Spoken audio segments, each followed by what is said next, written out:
things are simpler than we make them. Mm-hmm. And it goes back to, I'm so grateful for the opportunity.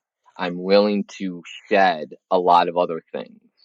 And you're not getting a production deal, the record label or the publisher or any counterparty is not doing it individually. They've set up a corporation. They've set up an entity that will not only keep the assets and the business going in a tax efficient way, but they've fielded the individuals on the other side from a whole lot of headache. And that's before they even started. They don't have a website yet. But most of our favorite creatives, most of our favorite entrepreneurs are out there naked to liability protection. Welcome to Tech Intersect. I'm your host, Tanya Evans, and my life and work exist at the heart of law, business, and technology. Yeah, I've earned a few fancy titles and degrees over the years, but the bottom line is I'm a writer, speaker, teacher, and lifelong learner. And I'm really excited that you've joined me on this journey. So what is Tech Intersect? Well, it's authentic, empowering conversations with really interesting guests who demystify complex topics to prepare you for the future. Because your future is now. And it exists where law, business, and tech intersect. Get ready to listen, learn, and leverage. Let's get started. In this episode of Tech Intersect, I am really stoked to welcome attorney Ray Genco to the show. Ray is an attorney with varied experience in privacy matters, super important as a matter of financial privacy, sports and entertainment. We share that background. I'll tell you why, Ray, in a second. Litigation, asset protection, and strategic structuring, which I love, as well as the co-host of LexLine. Is that accurate? Okay. Good. Thank you. Yes. Absolutely. We got to give a little shout out. And I invited Ray on to Tech Intersect to chop it up on the future of asset protection in the new digital economy, and also to explore a related topic that we're both leaning into: crypto asset self-custody issues and best practices in this ever evolving world of crypto asset protection specifically. And this is a topic I cover in my forthcoming book, Digital Money Demystified. I also teach about it both at the law school and at Advantage Evans Academy. So head to digitalmoneydemystified.com to get started and to get smarter. That's digitalmoneydemystified.com. Okay, we will talk about all of that and more in a moment. But first, Ray, welcome. Thank you. I'm so excited to have this time with you. Absolutely. So we're actually real. We don't just exist in the wild, wonderful world of social medias. And because we deal in a space that is global and really highlights the connectivity, regardless of who you are and where you are, I love creating space for combos like this with folks like you. I appreciate you so much in the work that you do. And there's so many synergies that hopefully this will be the first, but definitely not the last opportunity to connect. So tell me this. Sometimes I like to start where my guest is, but I do want to take a slight step back because I've had a really non-traditional path to do what I do. I actually started as a professional tennis player. Fun fact about Love that. Prof. Evans. And I'm also a creative. I came up in a time, I lived in Philadelphia and I grew up in Philly when neo soul was really hot. I would go to the law firm from can't see to can't see. And at the end of that, because I started, Third Circuit Court of Appeals and big law, blah, blah, blah. But I'm a creative at heart. And so I was coming up in a neo soul era. I'm a spoken word artist. Cool. Yeah, did some slam back in the day when Def Poetry Jam was a thing and on HBO. And so I've always loved creatives and always wanted to find a way. I'm an IP lawyer. So even though I, in some sense, took a traditional, my history is like mad non-traditional. So I'm wondering if you can relate to that in terms of how you got to this moment in time. I got to dive into yours later, but yeah, I can relate to that. It warms my heart hearing that. You saw the big smile on my face when people that I love say that they took that, and there's like this pride among us. Mm-hmm. I definitely relate to it, but I don't want to, there's no traditional path. Like those folks who take the lockstep path at a big firm from whatever to whatever, have to deal with things. But the non-traditional from an industry point of view, yeah, there's so many twists and turns and eclectic areas but I think that's a reflection of who you are. And I like to think it's a reflection of who I am, because there's a different mentality or confidence or, okay, this isn't where 90% of the herd's going, but that's not off limit. Right. And that mentality leads to some of your entrepreneurial or creative things. So I see a parallel there. Yeah, earlier today, I covered a class for a friend and colleague. She's teaching new media. And one of the students at the end asked me how my professional tennis career informed my desire, maybe my curiosity, my comfort to lean into new things. Because we all talk about like this rabbit hole experience. And I think about the magic internet money I heard about in 2017. And I was like, look, I'm licensed in 4 states. I don't know where this is. I don't need right. I don't need one more thing. No, too hard to get, too easy to lose. I'm not interested. But I also took great ownership in 2 things. One, teaching the next generation that I need them to be conversant in technology. I need them to embrace technological change and just change, like be nimble, and to be the smartest person in the room doesn't take a whole lot when most people are scared or on the sidelines, right? So this idea of this non-traditional path and the intellectual curiosity about what's next, appreciating what is, but knowing that it can always be better. That's like entrepreneurial, innovative spark. And I feel like in order to really be a great educator, certainly an entrepreneur, but then showing up as you do for creatives, not only to protect their work, but their life as a matter of like generational wealth. Like you have to have both of those things. You can't just be an egghead walking a certain road without really connecting. And is that making sense? We all have superpowers. I'm not saying that's my superpower because I'm a superhero. I just believe you got to lean into your strengths and your intuitions and the experience that's built me to my strengths. And like, I can sit with somebody who's a creative, who's an outsider for whatever reason, who's afraid of the system or not comfortable there, and say, listen, I can bridge this gap without losing any of what they're trying to communicate to me from where they're coming from. And that's the most powerful thing. I got it from, there was a point in my life where every job interview I ever did led to an offer. And it was at a time when my classmates were getting offers rescinded. The job market shrunk dramatically in year 1 through 3 after my graduation. And that scared me because I was like, they're deciding for me. So it really took, I've got to do something outside of this. And just the varied history, whether it was working with athletes when I was young, as a bat boy for a minor league team, or working as an intern for a sports agent during college and law school, like understanding as a fan, I'm like, they're superheroes. But when they're 20-year-old kids, they're 19-year-old kids, they're 23-year-old kids with crazy family history and now a bunch of money. So the asset protection, the creative structuring, the talking to people like they're human beings, and like, I don't have the answer. I'm just good at playing a game. They created a Monopoly game. I learned the rules.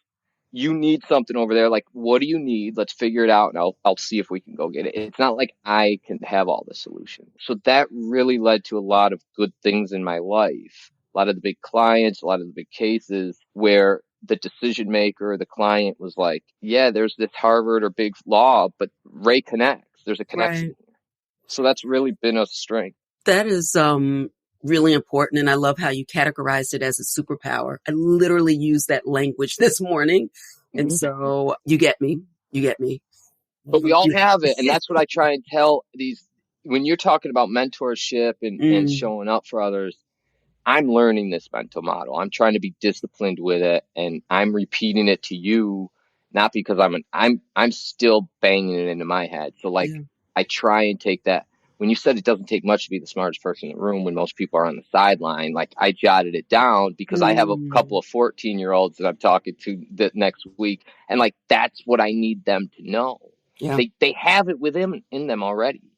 It's that go do it now. Yeah, that lends itself well to even just being in the crypto space. Question, what's your first experience or your rabbit hole moment or your entry point here? Did your knowledge of crypto assets precede going to law school, or is kind of like before, Law middle, school was so after? long ago. I was always friends with folks who were big on Wall Street and from the Ivy League to the big banker world. Mm-hmm. And that was before the Bear Stearns crash and all of that. That was like my wave of friends from the top tier of my college all went there.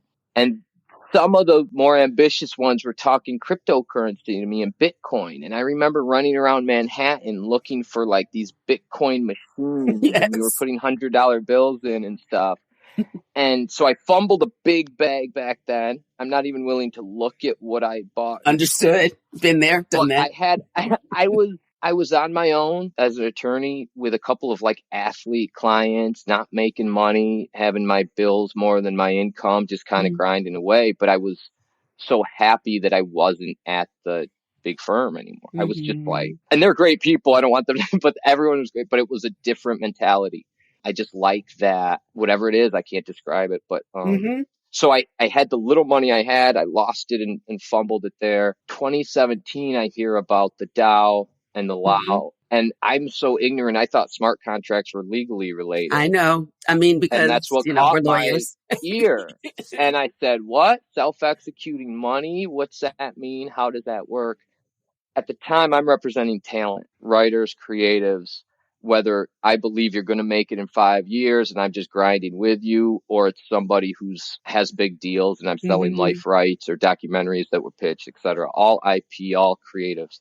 They would create a big pie with their work, their NIL, their brand, and they would get the smallest sliver of the pie. And I got a percentage of their small sliver. So I felt it. So I'm reassessing the model and I'm saying, this shouldn't be. Like, what is happening? And there was one particular instance, and I'm going to try and mask the story. I was dealing with a big time publisher, and I talked to my client. I said, you can write a book and you can sell a ton of copies. He said, I can't do that. What are you talking about? I said, let me go. We got 4 offers right away from the top 4. And their deals are standard, 85% to them, 15% to the author, maybe a little advance, maybe not in advance, whatever.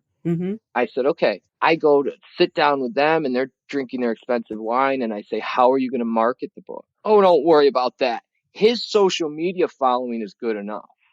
So lazy. So lazy. And nothing's changed. If it's his social media is going to market it and he has to write it, why are we at 15% here? Because wait a minute, he could self-publish, and if it's going to sell to his own audience. So we really started doing that. I just started doing those deals.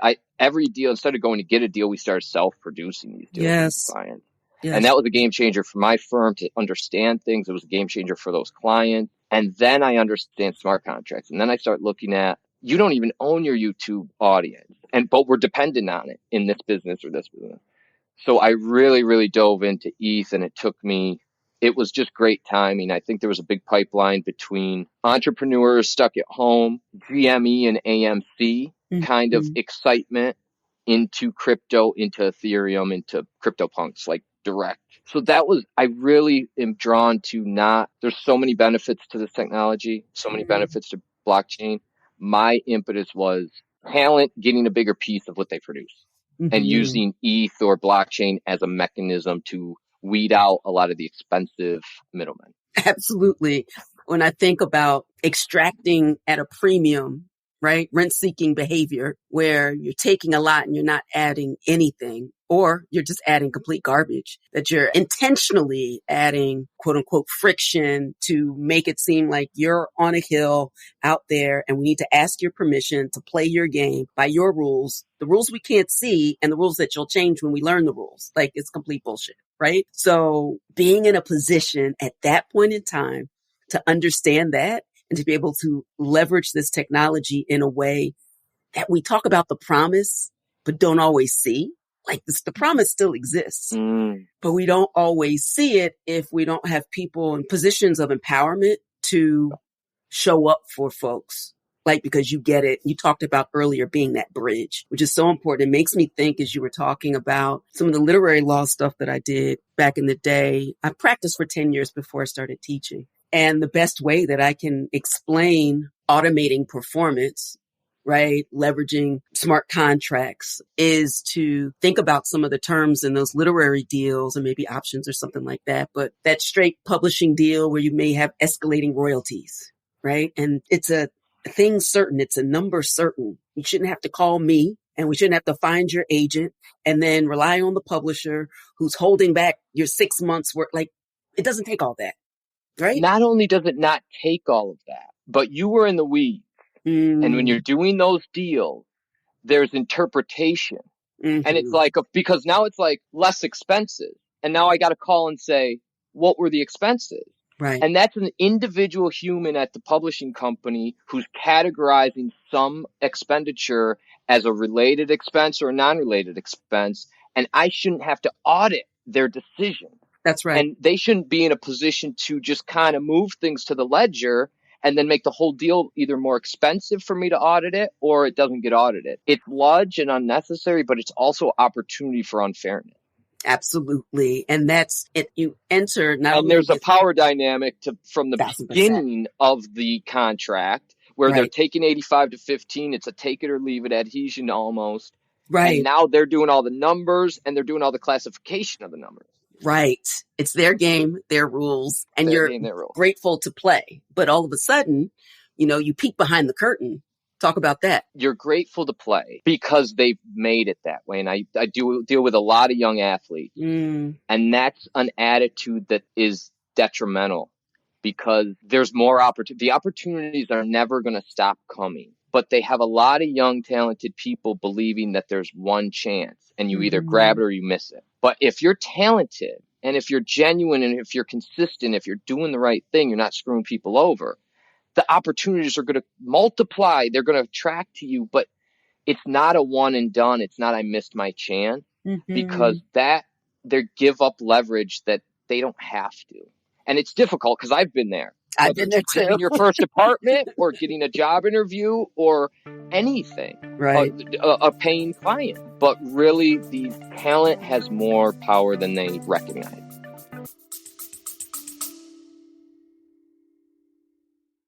You love listening to podcasts, but have you ever thought about starting your own podcast? Maybe you want to build a brand, grow your business, or are looking for an excuse to talk about your favorite hobby. Whatever your reason for making a podcast, Buzzsprout is the place to start. Since 2009, Buzzsprout has helped over 300,000 people launch their own podcasts. Buzzsprout walks you step by step through the whole process and will give you powerful tools to start, grow, and monetize your podcast. Ready to get started? Click the link in the show notes to get our free step-by-step guide to starting your podcast today.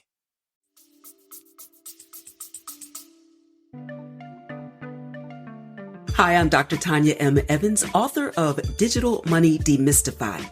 And I want to let you know that to stay on the leading edge of any opportunity, especially investing, you have to empower yourself with the tools and resources needed to keep your knowledge and skills current. And if you're relying on last year's information or even last month's, look, you're already behind. Sure, you can try to figure this out on your own at YouTube University. The problem is, it's difficult to separate fact from fiction with so many carnival barkers banking on your inexperience. And of course, there are the naysayers, usually from legacy finance, banking on your fear, while they quietly help their high net worth clients to invest. All of it muddies the waters when all you want to know is how to get in safely, legally, and confidently so you're not left behind. That's why I wrote Digital Money Demystified, where I take the top 10 crypto myths head on and give you well-researched, well-supported facts to empower you to make good choices out there in the new digital cash economy. As a law professor who developed the first blockchain crypto and law online certificate program, a retail and corporate crypto policy and education trainer, and a thought leader appearing regularly on national media, I've done the heavy lifting so you don't have to. Look, there are plenty of books and courses on which crypto assets to invest in. Digital Money Demystified is the book you read before you dive into those. So head to digitalmoneydemystified.com to learn more and prepare for the future of money and wealth today. It's been interesting over the next few years in particular. One of my best friends is a showrunner out in Hollywood. So she's on strike and some really important movements at the collective power level. You know, we see the pendulum swing back and forth. We're moving in a time where people sat back or didn't sit back over the last few years, particularly in the height of the pandemic. It was like, what is going on? Where is the real value? Who are the most valuable? What do I really want?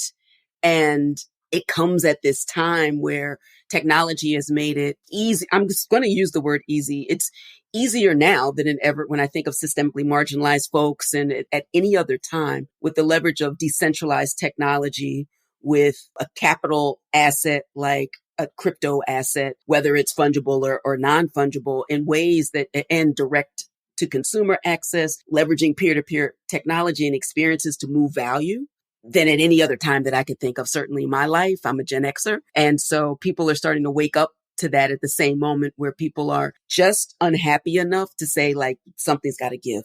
And that comes to so much of the work as I understand it and share with me this notion of, okay, you have a creative, they're creating, you want that bottom line to move, but also it's talking about asset accumulation and protection to create generational wealth opportunities. So talk to me about that. Things are simpler than we make them. Mm-hmm. And it goes back to, I'm so grateful for the opportunity. I'm willing to shed a lot of other things. And you're not getting a production deal, the record label or the publisher or any counterparty is not doing it individually. They've set up a corporation.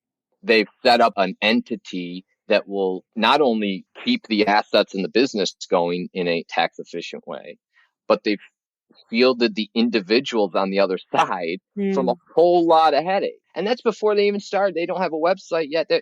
But most of our favorite creatives, most of our favorite entrepreneurs are out there naked to liability protection. And I'm not one of these folks like, get an LLC like that. That's not the be all and end all. I'm talking about if you're going to be successful, if you're going to go out and put your blood, sweat, and tears and identity and brand into building something.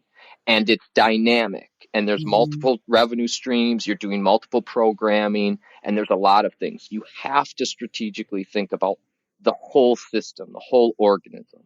And there's very simple and not talked about ways that that anyone who's outside of a W-9, anyone outside of a 9 to 5 should be contemplating.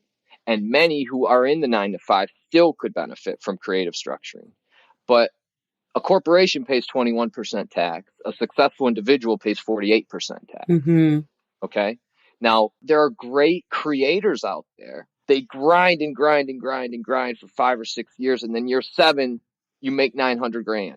You did a big thing. You make $490,000. You sold at Christie's. You got some heat. 48% gone. Off the top. Then you go, well, now I'm successful. Now I need a lawyer. They call me. What we set up was just for the next year, right? Right. And now they have this post-tax money that goes in as an investment. So now the 500 becomes 250. You put the 100 in, support the next year's entrepreneurial efforts.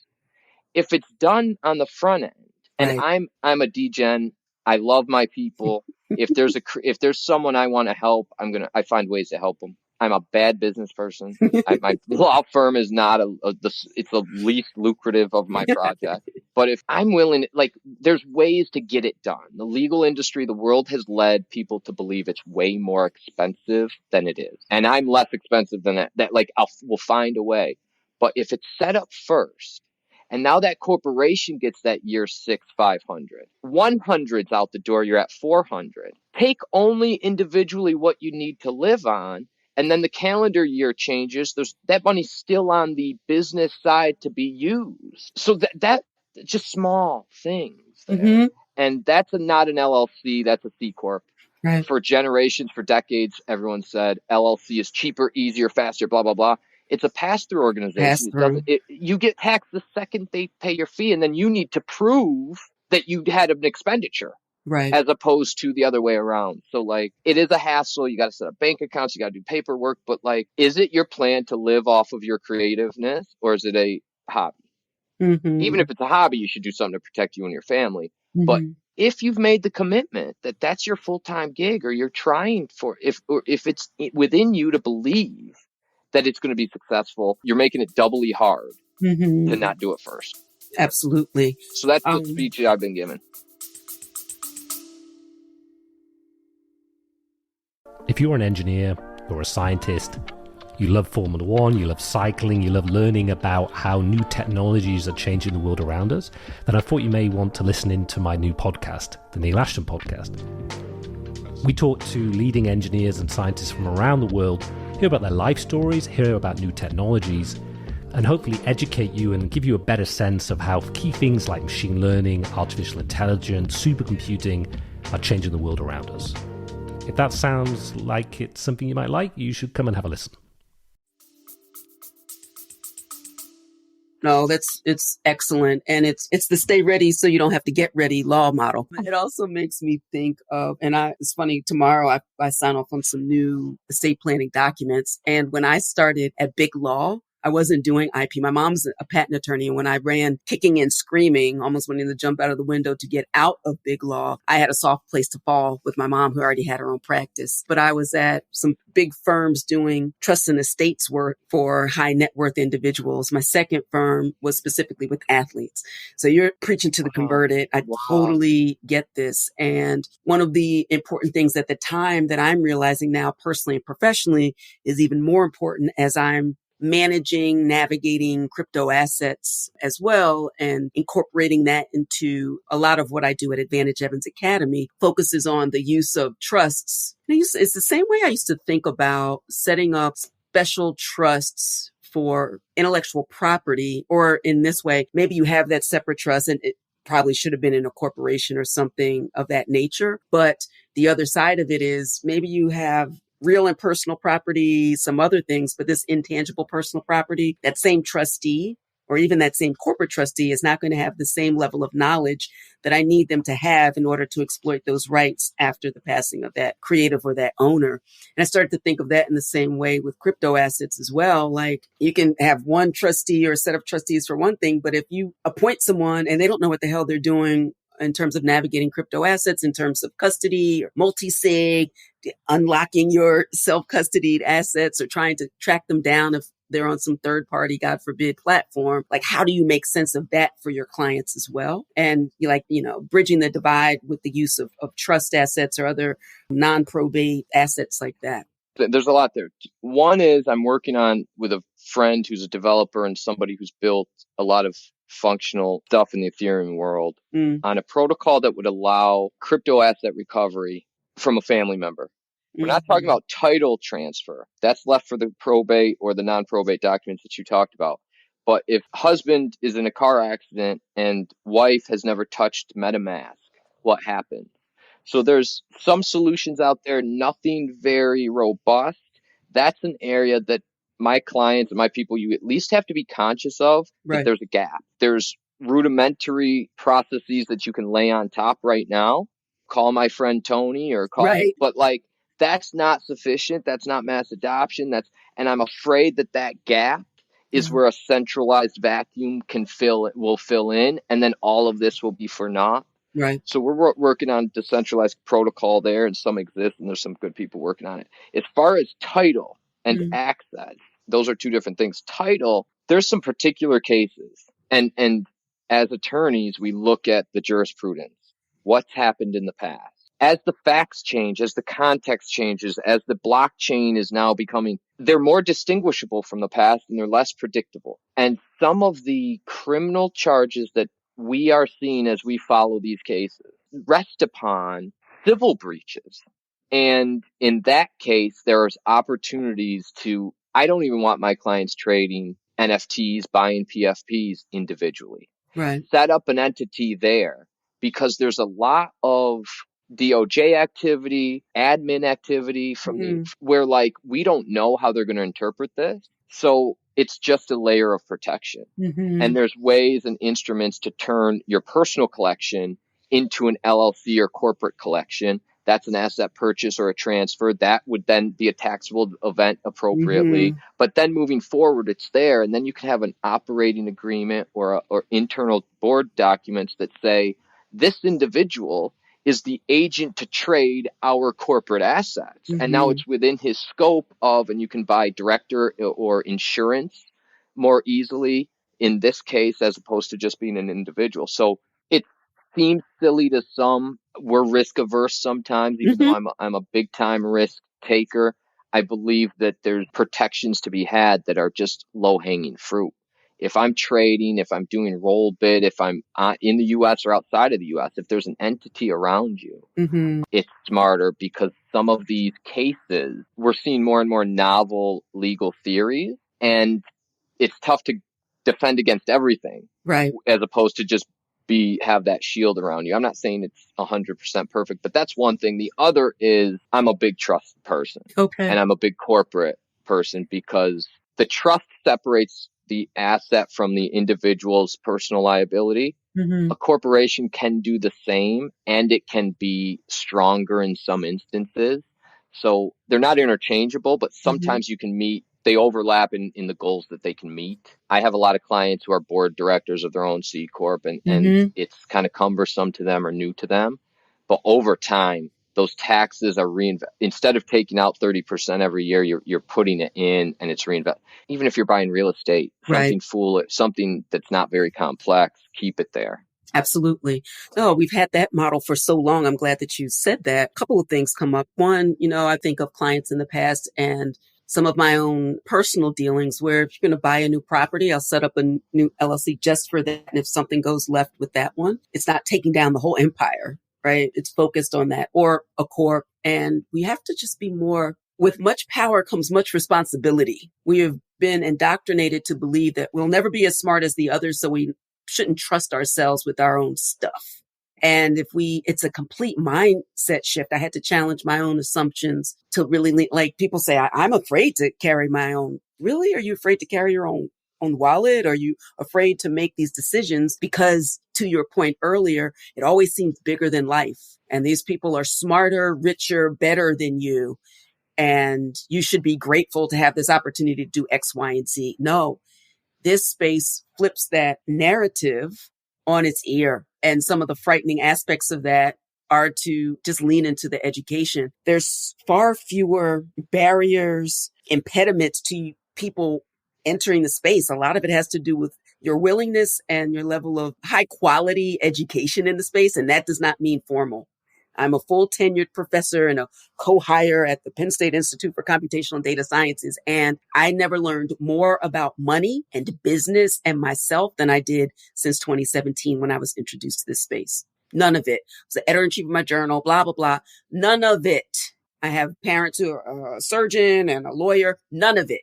Then when I had to show up and learn what I needed to learn so that I can empower other people. Best education I've ever had. And if I can do it, and literally my parents can do it, Ray can do it, you can do this. But it's a mindset shift to start to say that very thing and to speak that into existence, and then attract the resources and the people that you need to get your, not even just money, your freedom right. Like I'm leaning into this as a freedom. I want to make sure that my creative potential creates assets and opportunities and investments that work harder than I do. So I can take a nap right after we finish this conversation. Like I'm not exchanging money for time anymore. My money is infinite because it's a tool, it's a resource. I can create new opportunities for that. I cannot in my present body create more time. So I'm no longer willing to trade my time for money. So what does that mean? Leveraging the assets and the structures that we need to protect it. And that's why I love so much of what you're doing and what you're talking about, so that you're empowering folks. Creatives usually don't want to mess with this information, but the truly powerful will do what you are telling them to do. Does that make sense? It does. I appreciate those words, and it makes perfect sense. It flows with a lot of my thinking. It articulates what's rattling around in my brain better than my mouth can sometimes. But it really is a mindset shift that is difficult to do, difficult to see, difficult to admit that it exists. But it really is. These young folks can do anything that they choose to do. And the challenge is seeing how much they can do.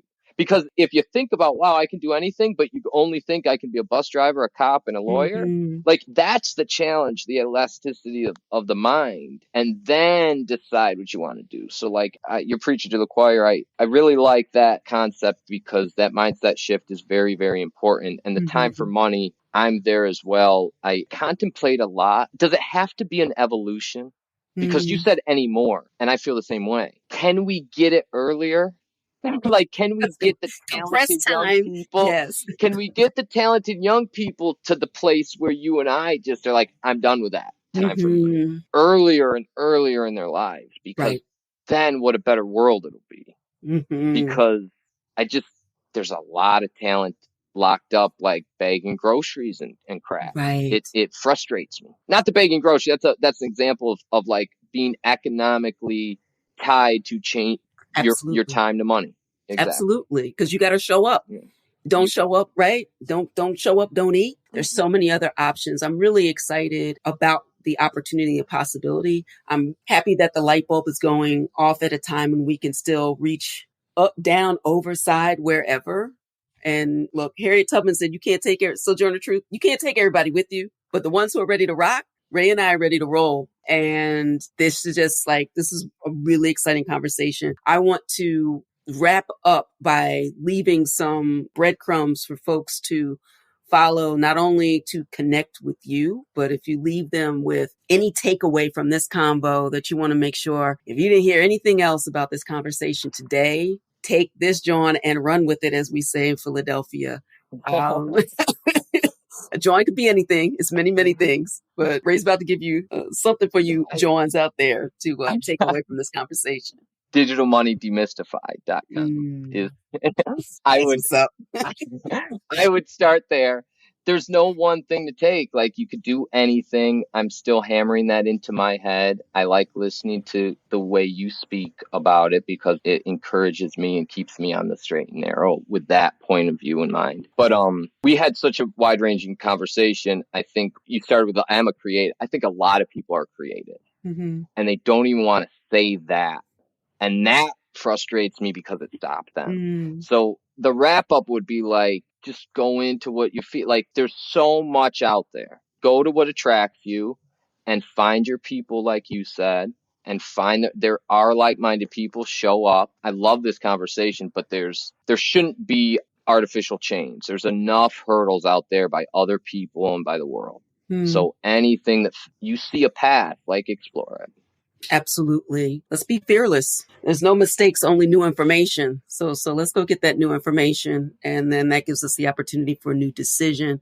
Ray, I love you like a fat kid loves cake. This is extraordinary. You can take that one too. We'll keep talking. I appreciate you. Thank you so much, brother. Thanks so much. Peace.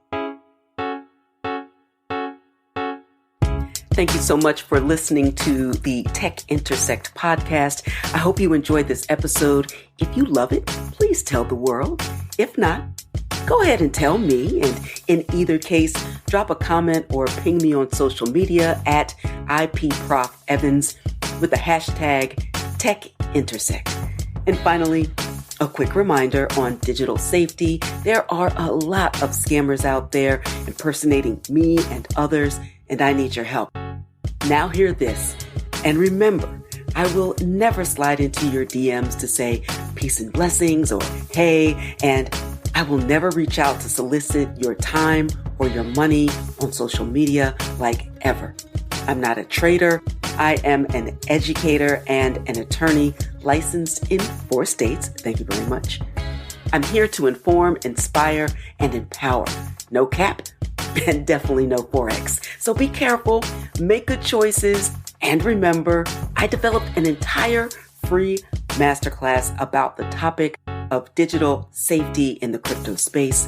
So check out secureyourcryptobag.com for more information. That's secureyourcryptobag.com. All right, that's all for this episode. Until next time, continue to shine.